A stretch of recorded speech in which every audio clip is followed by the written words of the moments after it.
طرف اشارہ تھے کہ اب نبی علیہ السلام جو ہے وہ باطل خداؤں کی عبادت کرنے سے لوگوں کو روکیں گے. اسی لیے وہ ندی سوکھ گئی تھی جس کی لوگ پوجا کرتے تھے, اور وہ ندی ہری بھری ہو گئی تھی جس سے لوگ فائدہ اٹھاتے تھے. تو یہ سارے واقعات پیدائش وقت پیش آئے تھے. اور اس کے بعد نبی علیہ السلام کا بچپن, نبی علیہ السلام کے والد کا انتقال جو ہے اسی وقت ہو گیا تھا جب نبی علیہ السلام اپنے امی کے پیٹ میں تھے. اسی وقت ان کے والد کا انتقال ہو گیا.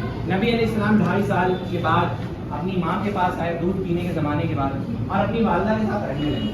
نبی علیہ السلام کا بچپن نہایت پاکیزہ تھا.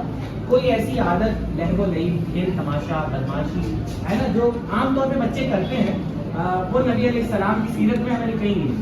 نبی علیہ السلام کا بچپن نہایت پاکیزہ ہے نا. اس کے بعد جب 6 سال کی عمر تھی نبی علیہ السلام کی, تو نبی پاک صلی اللہ علیہ وسلم کی امی ان کو لے کر گئی تھی اپنے شوہر کے ننیحال, یعنی نبی پاک صلی اللہ علیہ وسلم کے ابو کے ننیحال. ننیحال کا نام تھا بنو عدی. کیا نام تھا؟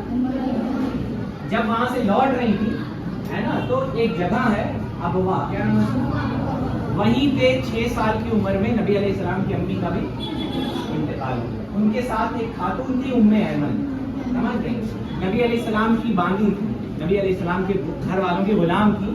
نبی انہیں وہاں پہ مقام ابوا میں انہوں نے اپنی امی کو دفن کر دیا ہے نا. وہاں قبر ہے, ان کی مزار آج بھی وہاں پہ موجود ہے مقام ابوا میں, نبی پاک صلی اللہ علیہ وسلم کی امی کی ہے نا. وہاں سڑک وغیرہ نہیں ہے, تو بہت مشکل سے لوگ وہاں تک پہنچتے ہیں, اس لیے آپ کو کم ملتی بھی ہوگی, سوشل میڈیا وغیرہ کم شیئر بھی کی جاتی ہے. لیکن مزار مبارک آج بھی موجود ہے, وہ دائرہ بھی بنا ہوا ہے اور اس پہ لوگ جاتے ہیں ان کی مزار مبارک. اور حضرت آمینہ کی مزار پہ جانا تو میرے نبی کی سنت ہے. نبی علیہ السلام خود اپنی والدہ کی مزار پہ جاتے ہیں ہے نا, اور دونوں پاؤں اٹھا کر اور بیچ میں اپنا سر مبارک پھنسا کے نبی علیہ السلام اللہ تعالیٰ سے دعا کرتے ہیں.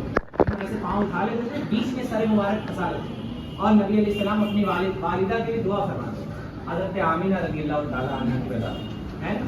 تو نبی علیہ السلام کی والدہ کا انتقال بھی 6 سال کی عمر میں ہو گیا. نبی علیہ السلام واپس آئے اور اپنے دادا کی دیکھ ریکھ میں رہنے لگے. یاد رکھیے گا, نبی علیہ السلام کو کسی دیکھ ریکھ کی ضرورت نہیں ہے. فرمایا گیا کہ ان کو تو اللہ تعالیٰ کھلاتا پلاتا اور سکھاتا ہے نا. تو ظاہر